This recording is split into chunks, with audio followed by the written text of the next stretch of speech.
7 दिसंबर 1941। ये इतिहास का वो आखिरी दिन था जिसके बाद दुनिया का नक्शा हमेशा हमेशा के लिए बदलने जा रहा था। यूएस नेवी की बेस पर एक आफत टूटने वाली थी जिसका अंदाजा किसी को भी नहीं था। बैटलशिप में मौजूद एक अफ्रीकन अमेरिकन बावर्ची डोरिस मिलर सूरज निकलते ही नेवी ऑफिसर्स को नाश्ता सर्व करता है और उसके बाद उनकी लॉन्ड्री कलेक्शन के काम पे लग जाता है। सुबह के ठीक 7:57 पे डोरिस को एक सायरन सुनाई देता है।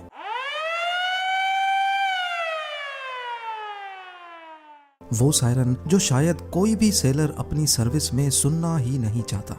वो फौरन बाहर निकलता है और ये देखकर हैरत ज़दा रह जाता है कि पूरा आसमान जापानीज बॉम्बर एयरक्राफ्ट से भरा हुआ है। पलक झपकते ही पूरी नेवल बेस पे तो जैसे कोई कयामत टूट पड़ी हो, क्योंकि जापानीज एयरक्राफ्ट्स ने चुन चुन कर अमेरिकन शिप्स को तबाह करना शुरू कर दिया। ये हमला यूएस की पर्ल हार्बर बेस पे किया गया था और आज हम जानेंगे कि जापान ने अमेरिका जैसे मुल्क पर हमला करने की इतनी बड़ी हिम्मत क्यों की थी। डोरिस मिलर नामी एक बावर्ची को अमेरिका का सबसे बड़ा अवार्ड क्यों दिया गया और अमेरिका ने जापान पर न्यूक्लियर हमला क्यों किया था। ज़ेम टीवी की वीडियोस में एक बार फिर से खुशामदीद। नाजरीन, हमारी इस इंटरेस्टिंग कहानी की शुरुआत 1941 में होती है, जब वर्ल्ड वॉर 2 में अमेरिका ने चाइना को बचाने के लिए अपना सब कुछ दांव पर लगा दिया था।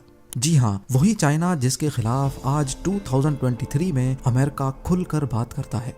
हुआ कुछ यूं था कि वर्ल्ड वॉर 2 को स्टार्ट हुए 3 साल गुजर चुके थे, जिसमें एक साइड पे जर्मनी और इटली थे, जबकि दूसरी साइड पे ब्रिटेन, नीदरलैंड्स और फ्रांस थे।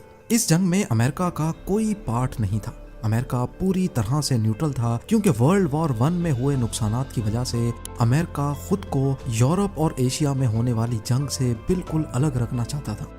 पर एक मुल्क था जो अमेरिका को मुसलसल सताए जा रहा था, और वो था जापान। जापान के पास नेचुरल रिसोर्सेज कम होने की वजह से वो अपने आस पड़ोस के मुल्कों पर धड़ाधड़ कब्जा जमा रहा था, ताकि वो अपनी नेचुरल रिसोर्सेज की डिमांड्स पूरी कर सके।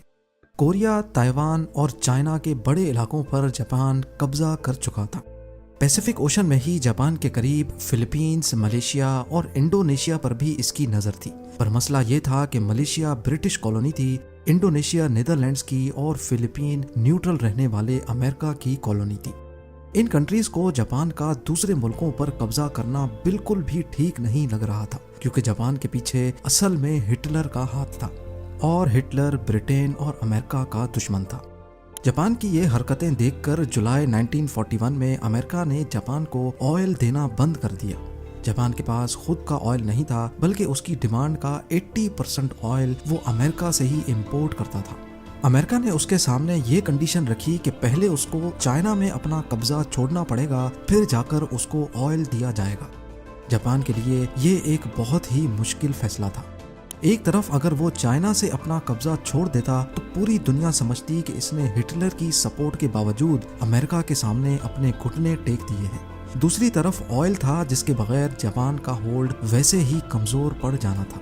जापान ने फैसला किया कि वो चाइना से अपने फौजी वापस नहीं बुलवाएगा, बल्कि अंदर ही अंदर उसने प्लान बनाया कि वो ऑयल के लिए इंडोनेशिया पर कब्जा करेगा। लेकिन ये काम इतना आसान नहीं था।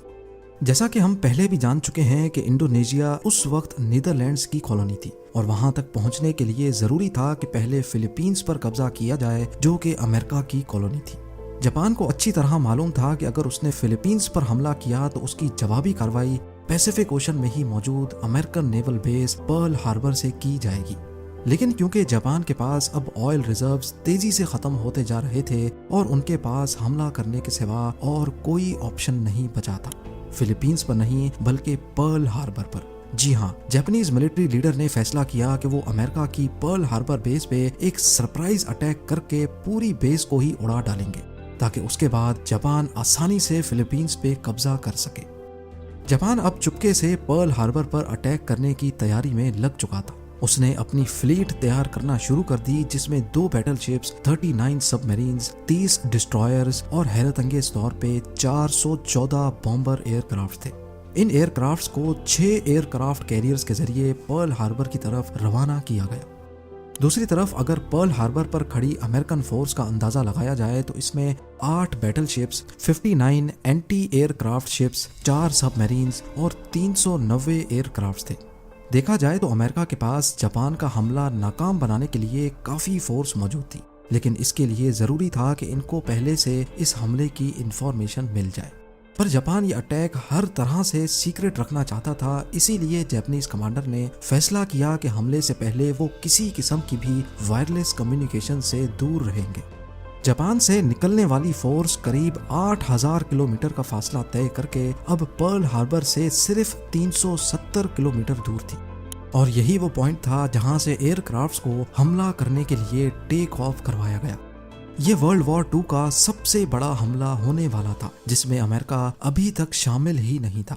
7 दिसंबर 1941 की सुबह को 7:57 पे 350 जापानीज एयरक्राफ्ट्स ने पर्ल हार्बर पे 2 अलग अलग ग्रुप्स में धावा बोल दिया। अमेरिकन जो इस हमले से बिल्कुल लाइल्म थे, उन पर तो जैसे कयामत ही टूट पड़ी थी। जापानीज एयरक्राफ्ट्स के पहले ग्रुप ने गोलों की बारिश कर दी थी। 45 मिनट्स तक ये पर्ल हार्बर पर हमला करते रहे और फिर वापस चले गए। पहले तो यूं लगा शायद हमला खत्म हो चुका है, लेकिन 10 मिनटों बाद बॉम्बर एयरक्राफ्ट्स का दूसरा ग्रुप आया और बची कुची नेवल बेस को भी गोले बरसा कर तबाह कर दिया। पूरे 1 घंटे और 15 मिनटों तक ये हमला जारी रहा, जिसमें जापान का पलड़ा हर तरह से भारी था। अमेरिका की 20 वेसल्स, 8 बैटलशिप्स और 300 से भी ज्यादा प्लेन्स को खड़े खड़े तबाह कर दिया गया था। जमीन को आग और आसमान को काले धुएं के बादलों ने छुपा दिया था। इसी दौरान अमेरिका की एक बैटलशिप में अफ्रीकन अमेरिकन बावर्ची डोरिस मिलर भी था, जिसका जिक्र हमने वीडियो की स्टार्टिंग में किया था। लॉन्ड्री कलेक्शन के दौरान डोरिस को एक सायरन सुनाई दिया। ये खौफनाक सायरन सुनकर जब तक वो बाहर आता, एक जापानीज टॉर्पेडो मिसाइल उनकी शिप पर आ लगा, जिसमें शिप कैप्टन समेत बहुत ऑफिसर्स जख्मी हो गए। डोरिस ने अकेले जख्मियों को सेफ जगह पे शिफ्ट किया और फिर एंटी एयरक्राफ्ट मशीन गन पे जाकर खुद जापानीज एयरक्राफ्ट्स पर पलट कर वार किया। उसने बगैर ट्रेनिंग के टोटल 6 जापानीज तैयारे मार गिराए थे, जबकि इस हमले में जापान ने टोटल 29 एयरक्राफ्ट्स खोए थे। डोरिस मिलर पहला अफ्रीकन अमेरिकन था जिसको बाद में नेवी क्रॉस दिया गया। ये अवार्ड यूएस नेवी का सबसे बड़ा, जबकि यूनाइटेड स्टेट्स में मेडल ऑफ ऑनर के बाद दूसरा बड़ा अवार्ड है।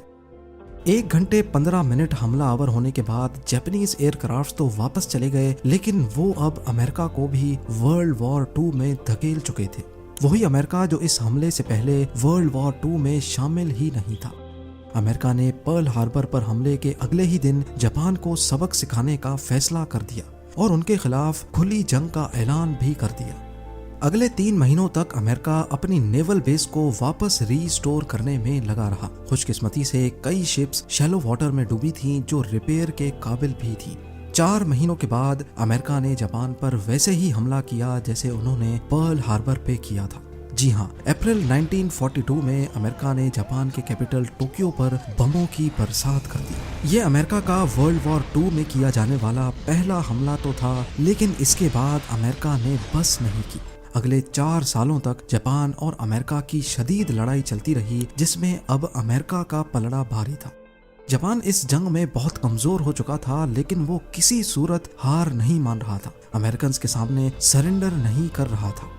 आखिरकार अगस्त 1945 में अमेरिका ने जापान के खिलाफ अपना आखिरी कार्ड इस्तेमाल कर ही डाला।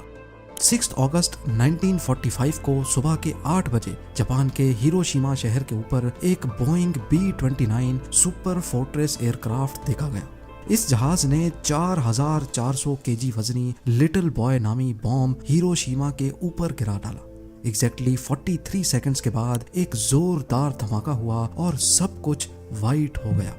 उसके बाद एक फायरबॉल जमीन से आसमान की तरफ गया, जिसने जमीन का टेम्परेचर 5000 डिग्री सेल्सियस तक पहुंचा दिया। ये हिस्ट्री का पहला न्यूक्लियर अटैक था, जिसने सिर्फ एक चुटकी में ही पूरे हिरोशिमा पर 80% से भी ज्यादा बिल्डिंग्स को मिट्टी का ढेर बना दिया। जापानीज मिलिट्री लीडर्स के तो जैसे पैरों तले जमीन ही खिसक गई थी। अभी वो कुछ और समझते कि 3 दिनों के बाद 9 अगस्त को अमेरिका ने जापान के शहर नागासाकी पर भी न्यूक्लियर बॉम्ब गिरा दिया। ये मार्क 3 बॉम्ब था, जिसका कोड नेम फैट मैन रखा गया था। 4670 केजी वजनी इस बॉम्ब ने गिरते ही पूरे शहर को सफाए हस्ती से ही मिटा डाला। ये वो 2 न्यूक्लियर बॉम्ब्स थे जो इंसानों पर इस्तेमाल होने वाले पहले और आखिरी बॉम्ब्स थे। एक अंदाजे के मुताबिक हिरोशिमा और नागासाकी के हमलों में 2,60,000 के करीब लोग मारे गए। इस हमले के अगले ही हफ्ते जापान ने अमेरिका के सामने सरेंडर कर लिया और इसके साथ ही वर्ल्ड वॉर 2 भी अपने अंजाम को पहुंची। उम्मीद है ज़ेम टीवी की ये वीडियो भी आप लोग भरपूर लाइक और शेयर करेंगे। आप लोगों के प्यार भरे कमेंट्स का बेहद शुक्रिया। मिलते हैं अगली शानदार वीडियो में।